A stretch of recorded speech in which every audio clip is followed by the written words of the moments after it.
François Fillon à la conquête de la Savoie. Le candidat des Républicains perd du terrain dans les sondages, alors il faut rassembler. Il était entouré de très nombreux élus de Savoie-Mont-Blanc, de beaucoup de journalistes, mais aussi de sportifs de haut niveau.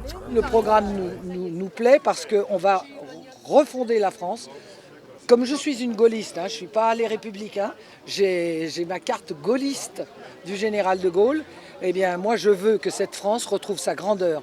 On a des capacités, on a des jeunes. Comme disait Pompidou, arrêtez d'emmerder les Français avec toutes vos lois, vos machins.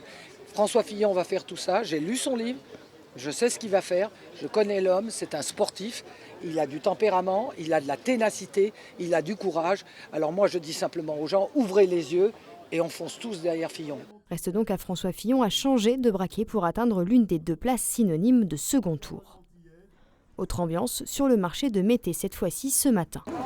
Madame, bonjour. Vous vous intéressez un peu aux élections? Oui. Oui, vous savez pour qui vous allez voter déjà? Pas encore? Non. Non. Ici, c'est distribution de tracts.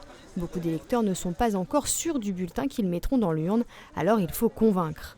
Du côté des militants de Jean-Luc Mélenchon, en plus des tracts, on pouvait trouver un porteur de parole. On interpelle les gens qui passent, on note des pépites de ce qu'ils nous disent, de manière à laisser une trace de l'échange.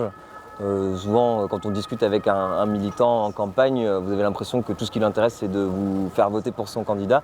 Bon, nous, on essaye plutôt d'avoir un échange un peu plus à égalité. Après, c'est vrai que son programme est hyper abouti. Enfin, il y a eu un chiffrage. Il y a des choses dans son programme, j'y crois absolument pas. Convaincre et encore convaincre des gens déçus du PS ou des Républicains sur une terre avant tout de droite. Et on est sur une terre de droite, qui a un candidat de droite qui a réussi à fâcher même son camp contre lui. Donc pour nous, c'est du pain béni. Vous avez aussi tout un tas de gens de droite qui sont honnêtes, qui sont sincères et qui, du coup, se retrouvent dans ces propositions-là. Le premier tour aura lieu dans 11 jours. 11 jours pour que l'un de ces deux candidats vienne changer la hiérarchie des sondages et pourquoi pas créer la surprise.